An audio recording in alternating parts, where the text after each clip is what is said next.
ကျင့်ကကျွန်တော်ပြညတ်တရားအကျင့်ကိုပြောတာ။ဘာအကျင့်လဲဆိုရင်ယုံကြည်ခြင်းအကျင့်ကိုပြောတာဖြစ်တယ်။ခရစ်တော်ကကျွန်တော်တို့ကိုကယ်တင်အောင်လုပ်ပေးပြီးကယ်တင်ပေးပြီးဒီကယ်တင်ခြင်းအဖြစ်ကျွန်တော်တို့လက်ခံတဲ့အခါမှာကျွန်တော်ကဖြောင့်မတ်တဲ့လူဖြစ်တယ်ဆိုတော့ကယ်တင်ခြင်းနဲ့ဆိုင်တဲ့ဖြောင့်မတ်မှုကိုဖြစ်စေတဲ့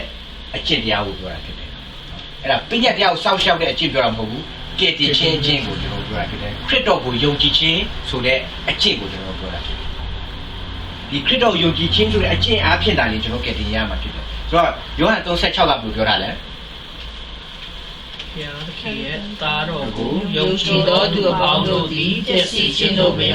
ထာဝရဘုရားကိုရစေခြင်းကဘုရားသခင်သည်မိမိ၌ပါတော်သားတော်ကိုစွန့်တော်မူသည့်တိုင်အောင်လောကီသားတို့ကိုချစ်တော်မူ၏။အဲ့ဒါကျွန်တော် main point နဲ့ဘယ်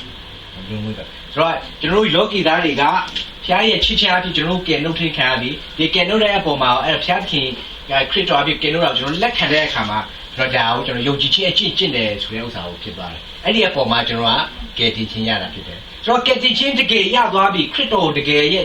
ချစ်ခြင်းမြတ်တာလည်းတကယ်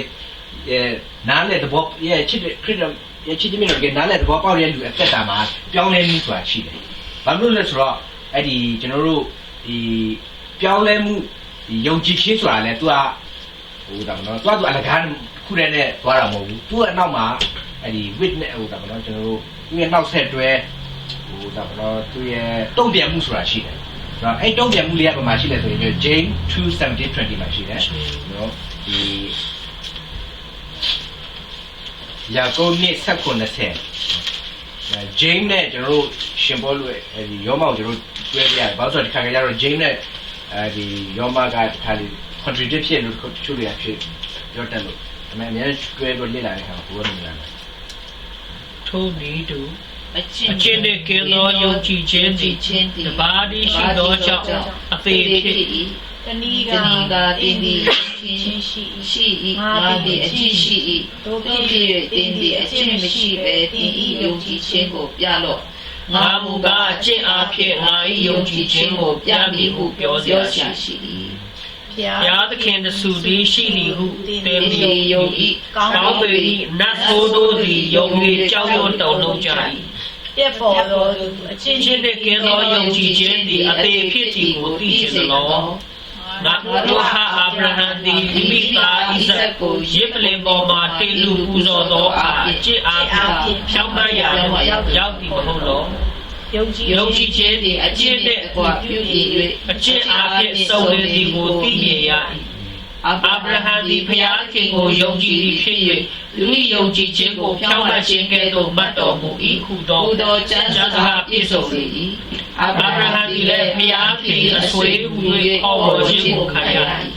လူသည်ယုံကြည်ခြင်းအားဖြင့်သာဖြောင်းမရာသို့ရောက်သည်မဟုတ်အကျင့်အားဖြင့်ရောက်သည်ကိုသင်တို့သိမြင်ရကြ၏ထိုနည်းတူပြေစာရာအခတ်သည်တမန်တို့ကိုလက်ခံပြီးမှအခြားသောလမ်းဖြင့်လွတ်လိုက်၍အကျင့်အားဖြင့်ဖြောင်းမရာသို့ရောက်သည်မဟုတ်လောဝိညာဉ်နှင့်ကင်းသောကိုယ်သည်အသေးဖြစ်တဲ့ကဲ့သို့အကျင့်နှင့်ကင်းသောယုံကြည်ခြင်းသည်အသေးဖြစ်၏ဆိုတော့ဒီအကျင့်ကပညာတရားနဲ့ပတ်သက်တဲ့အကျင့်မဟုတ်ဘူးသူကယုံကြည်ခြင်းအဖြစ်ဖြစ်ပေါ်လာတဲ့အကျင့်ကိုပြောတာဖြစ်တယ်ယုံကြည်ခြင်းအဖြစ်ဖြစ်ပေါ်ဥပမာအဖြစ်ကျွန်တော်တို့ဒီ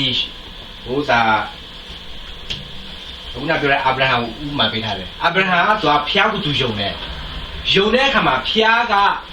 သူ့ကိုသားတောင်းတဲ့အခါမှာသူကပူဇော်ဖို့သူကမုံရုပ်မရွဲတော့ဘူးသူမုံမရဲမဖြစ်တော့ဘူးဘာဖြစ်လို့ဆိုတော့ဖျားသူတေးချာယုံသွားတယ်ငါဖျားကငါ့ကိုငါတောင်းတယ်သူ့ကိုပူဇော်ဖို့တောင်းမယ်လေဒီထက်ကောင်းတဲ့အရာဖျားစီစဉ်ထားတာရှိတယ်ဆိုတော့သူကဖျားကိုတေးချာယုံတယ်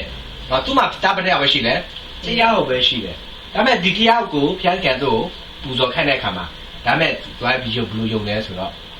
ဘုရားကငါ့ကိုတားပြောက်ပဲပေးထားတယ်မဖြစ်နိုင်တဲ့အချိန်မှာငါ့ကိုဒီတားပြောက်ပေးခဲ့ပြီးတော့ဒီပြန်တောင်းတယ်ဒါပေမဲ့ဘုရားက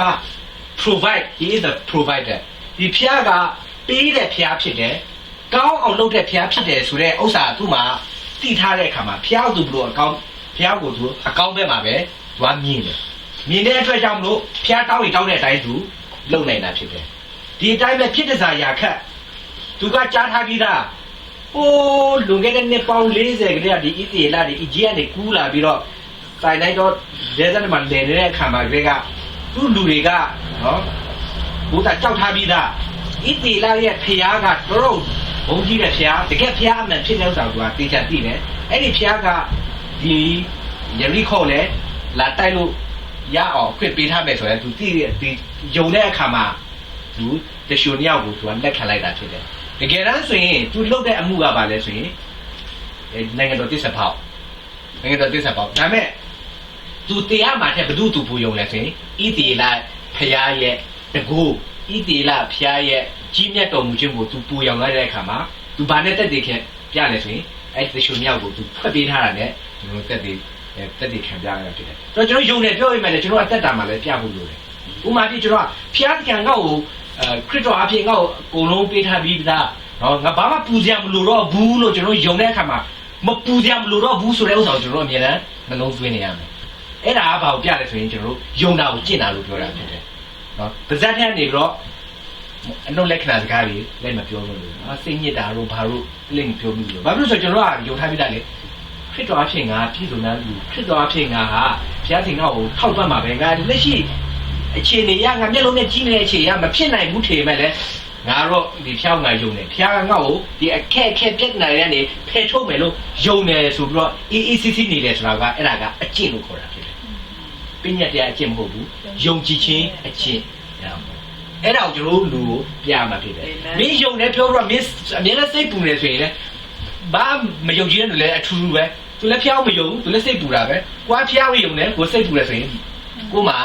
ယုံကြည်ခြင်းအကျင့်မရှိဘူးဆိုတာကိုကျွန်တော်တို့သိနိုင်မှာဖြစ်တယ်။ဒါကြောင့်မို့ဒီယုံကြည်ခြင်းတကယ်ရှိလာပြီဆိုရင်ဒီအကျင့်ကဘာအကျင့်လဲဆိုရင်ပညာတရားနဲ့သက်ဆိုင်တဲ့အကျင့်မဟုတ်တော့ဘူး။ယုံကြည်ခြင်းအဖြစ်ဖြစ်လာတဲ့ယုံကြည်ခြင်းဆိုင်ရာဖြောင့်မတ်ခြင်းတရားအကျင့်ကိုကျွန်တော်တို့ခေါ်တာဖြစ်ပါတယ်။ဒါကြောင့်မို့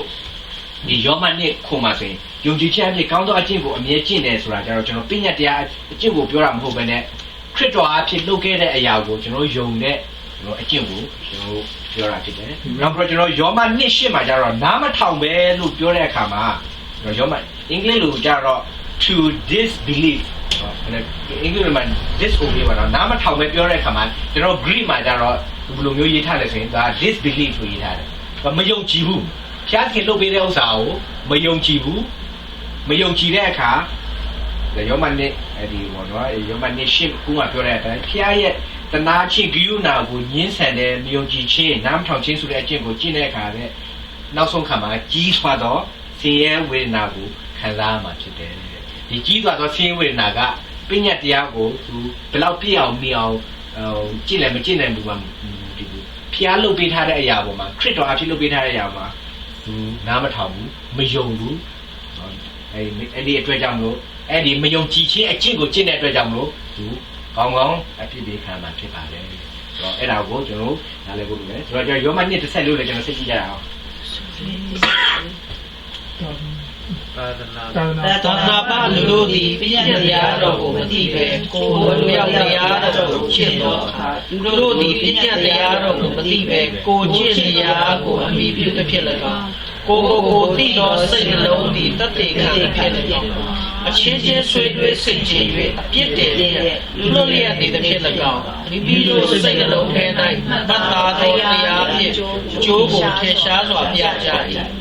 အဲ့ဒါယောမ1:20-21မှာသူတယ်မညွှန်ထားတာဖြစ်တယ်အဲ့ဒါကြတော့လူမရှိတဲ့ autobase ကိုပြောတာဖြစ်တယ်လူမဆိုတာ conscious ပေါ့အင်္ဂလိပ်လိုပြောရင် conscious အဲ့ဒီစိတ်ကိုပြောတာဖြစ်တယ်ဘာချက်ချက်ကိုကျွန်တော်သိတော့မပြောတော့ဘူးဒါပေမဲ့ယောမ1:25ကိုကျွန်တော်စက်ကြည့်ကြအောင်ယောမ1:25ကိုရောကိုဒီတော်စိတ်နှလုံးသည်တတ်သိခံဖြစ်၎င်းချင်းချင်းဆွေးနွေးဆင်ခြင်အပြစ်တယ်ရဲ့လွတ်လျက်နေဖြစ်၎င်းမိမိတို့စိတ်နှလုံးထဲ၌မှတ်သားသောတရား၏အကျိုးကိုထင်ရှားစွာပြကြ၏ဆိုတော့ကျွန်တော်လူမဆိုရင်ဒီအမှားနဲ့အမှန်သိတဲ့စိတ်ဆိုတာရှိတယ်အဲဒါကြတော့ဖျားကိုအဲဒီယူဒလူရောကျွန်တော်ကတိချင်းရရှိကြပြီးတော့ဖျားရဲ့တာသမီတွေ